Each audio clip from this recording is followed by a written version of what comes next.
love you guys so very much. On three. 1, 2, 3. I love you guys very much. Welcome into Box Office Quarterbacks. Very excited to talk about this episode today with my good friend Gerald. Ted Lasso has come to a close after 3 seasons on Apple TV Plus, probably Apple's most popular show of all time, and one of the most popular shows in the last 3 to 4 years.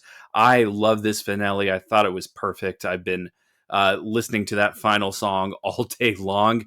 Gerald, give me your initial reactions to everything we saw in that hour and 15 minutes. First, I think we just need to start off with talking about how television is an art, right? And at the end of the day, art is meant to change people or make them see things differently.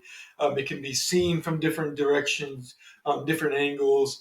It can be interpreted in multiple different ways, inferred, implied, like all those different things. It is like TV is still an art, and that may get lost in the Marvels of the world, and the Star Wars of the world, and in the world of just Hollywood at this time.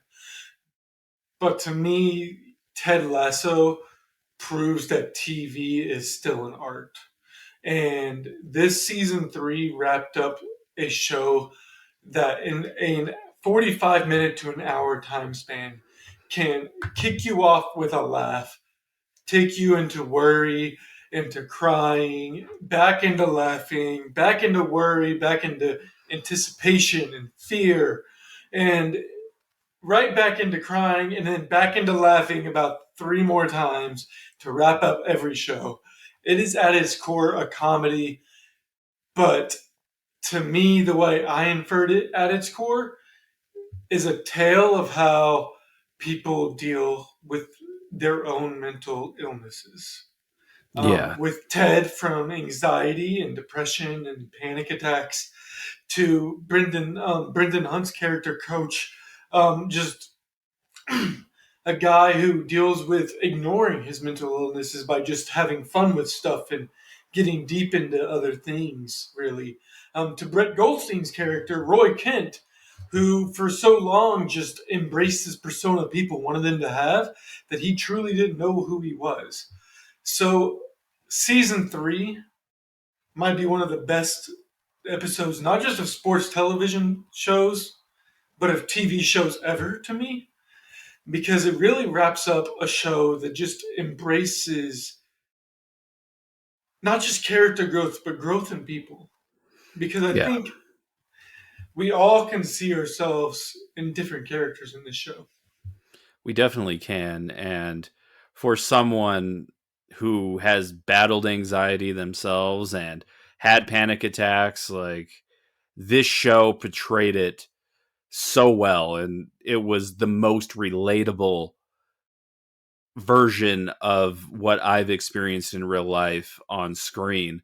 Just how Ted initially is kind of conflicted with how he's feeling, and then he goes and talks to a therapist. I can see myself in Ted. I can see myself in Roy Kent a little bit, just how blunt he can be and just kind of keeping feelings in at some points. Like you said, Gerald, there are just so many different aspects to all these characters that are so relatable to everybody. And that's what I think is going to be the legacy of this show. This is a show that really set out to, tell you that it's okay to talk about your feelings. It's okay to lean on your friends, on your family, to get through a tough time and just to get through every single day. And that's what I love most about Ted Lasso. Yeah, and then Ted Lasso is the main character, and what I love the most about him was the last thing he wrote to, and excuse me for blanking on his name, their author Arthur Trent Krim. But because the book was called The Lasso Way, and in a show called Ted Lasso, where a book was written about him with his last name in the title of the book, his one edit for the entire book was call it something else. It was never about me. And I think that speaks volumes not just of Ted Lasso's person, but also of the writers and every actor and actress on this show. Because at not one point did this feel like a show about one man. I am someone who I felt like I connected more with Ted Lasso himself on a personal level, but I never felt like he was the main character. And it wasn't something I complained about. We got plenty of content from him. We got his full character arc, his full development. We got everything we needed of Ted Lasso and more. But we also got plenty of Keeley, who was a fantastic character. Plenty of Roy Kent and Jamie Tart. We got plenty of everybody on the team. There were some characters that at the end, and I love the meta jokes they made about like Colin Hughes when Roy Kent says, "What was it in episode 7? I love him. He's a great player, a great person. I feel like we don't use him enough."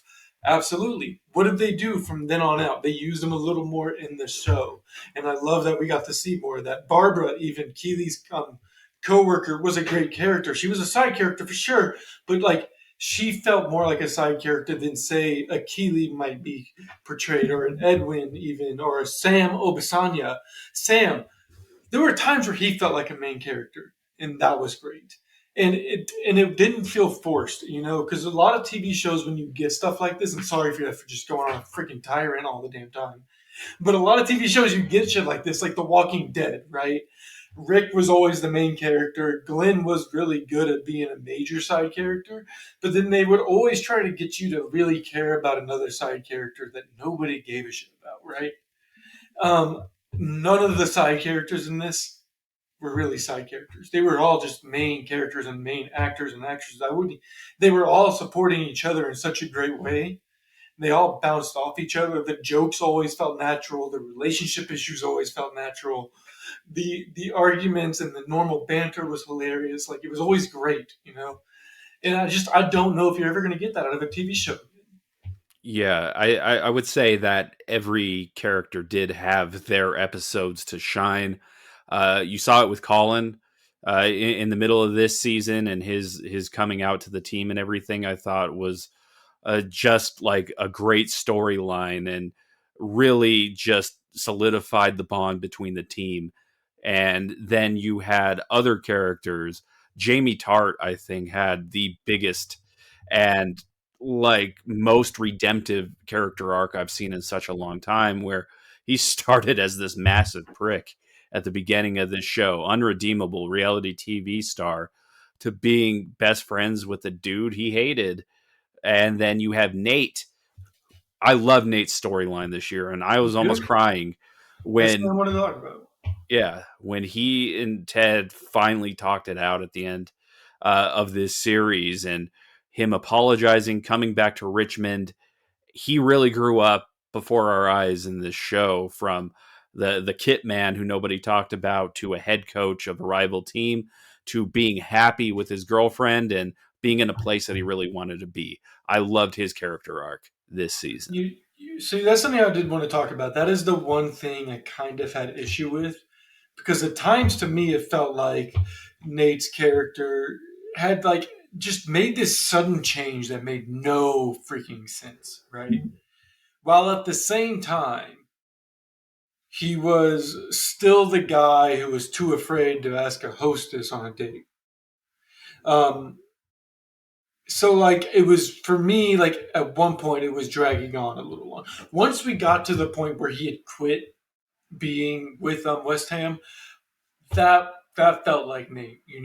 But for the first half of the season or so, to me, it felt like we had lost Nate completely, and he had no idea who he was, and maybe that was the point. So like, it just felt to me like there was such a sudden character shift in him. But at the same time, I do agree. Once we got to the point where he quit the team, that felt like the Nate we knew. Yeah. Everything leading up to him felt like a completely different character that I wasn't a huge fan of. It was very Darth Vader-esque is how they kind of did this story, where Rupert is Palpatine and Nate is Darth Vader, conflicted, and Ted, I guess, would be Luke Skywalker in this analogy. But it's just another kind of full circle moment. Some other relationships that kind of wrap up here. You have Jamie and Roy going to Keely's house and saying, "Hey, who you gonna pick?" And she picks nobody. And I kind of like that ending as well, because that would be a crazy ass thing to see, is your two ex-boyfriends coming to your door. It's like, hey, which one do you pick? Like, this is not Friends, the show Friends. This is a real life scenario. So that was an ending. Rebecca also got her happy ending, where she meets up with the guy that she met in Amsterdam, and his daughter, and it seems like she's going to have a happy ending. Coach Beard gets married. Ted goes back to Kansas City, where he's coaching his son now, and he tells him, "You missed that goal? Well, be a goldfish. Just forget about it and move on." And I love that. I thought it was perfect. I really loved where all of these characters ended up. It was as happy of an ending as I've seen in a while, and a well-warranted happy ending, I would say. And let's just talk about, like, in today's society of just television in general, where we get some shows that go on way too damn long, some that get cut too damn short, some that get approved that should not be approved. And with this one, I have to agree. Like, after 3 seasons, every character's at a place that you could not have imagined them being at just 3 seasons ago. We're kind of And doing like the British TV thing here in America now, where British TV doesn't go on for longer than 2 or 3 seasons. And Ted Lasso was 3, Succession was 4, Barry was 4. So I think we're getting smart enough to the point where we don't want to be the Walking Dead anymore. We don't want to beat this into the ground. Like, we want to have a legacy that is not, hey, this show went on way too long and all of our original viewers just dropped off. So I do like that. I don't think this is the end of this Ted Lasso universe, though, because there are potential sequel and spin-off opportunities everywhere. Roy Kent coaching AFC Richmond. There was Keeley pitching the women's AFC Richmond chapter. So there are things that you can definitely do. I mean, hell, Sam has a hell of a story. Sam's storyline, I felt like I really enjoyed and loved and appreciated throughout this season, especially. Um, like you said, Jamie, this thing could go on. I don't see Brett Goldstein doing it much. I mean, he's going to be a decent sized part of the Marvel universe coming soon. You know, We'll see. um, They do those post-credit scenes. Like, we haven't seen Harry Styles back ever again, but we will see. yeah, but I don't know. I think my TV just changed. That sucks. Awkward moment for the podcast, but most of the people listening are on podcasts, right? They are on YouTube. So Okay. Damn. John Wick Chapter 4, right? Yeah, there we go. Let's talk about the legacy the show leaves behind. I want to rank it on the box office QB scale. I think I know where we're going, but I'm going to check with you first. It's a Fame of Hall. Ooh, that's a It's new Hall one. of Fame. It's a Hall of Fame. It's a Hall of Fame show. Like I said, this show, and like you said, and I think, like, if there's one thing anybody gets from watching this, is just understand that, like, everybody has their issues, and we all we all have our own. So, like, we all have our different sets, and whenever two different people can say that, like, they both felt related to how characters felt and experienced things in this show over a span of 3 seasons. This show helped me through a lot of things. It was a thing. It was always a great thing to get away from, because it helps you laugh and think instead of just being that depressive thinking mode. It's my probably second, third favorite show ever, if not top one, number one. It's Hall of Fame. Yeah, it's fantastic. And from where it originated from a skit on NBC Sports to what it is now, to how deep this show is, that is a testament to Jason Sudeikis, who became the showrunner on this last season, and taking the episode runtime from 30 minutes to an hour, and all the decisions made were perfect. And if this is the end, I'm happy that it ended on such a high note. If it's not, I will continue to love this universe for as long as possible. It is a Hall of Fame show for me. I cannot recommend it enough. Is there anything else, though, Gerald, you want to say before we get out of here? We are sorry that you all are actually going to have to subscribe to Apple TV for this. We are. It's worth it. But like the $5 in a month, like you could pay the $5 a month for maybe 2 months and get it done. Oh, Even I mean, if they you have got a good full-time stuff on job. there. Shrinking is good. And then you have What's the other Adam Severance. Scott. Severance. Yeah. Severance is good, and also the morning show was good too. They have a few good ones on there, so definitely check them out. But Ted Lasso is the one you need to get on immediately. Hall of Fame for both of us. Hall of Fame. Check out Apple TV. Check out the rest of our episodes on this channel. I am Jeff. That is Gerald. This is another edition of Box Office Quarterbacks. We will talk to you guys very soon for Spider-Man Across the Spider-Verse. See you guys later. If you spoil it for me, I'll kill you. Go Nuggets! Go Nuggets.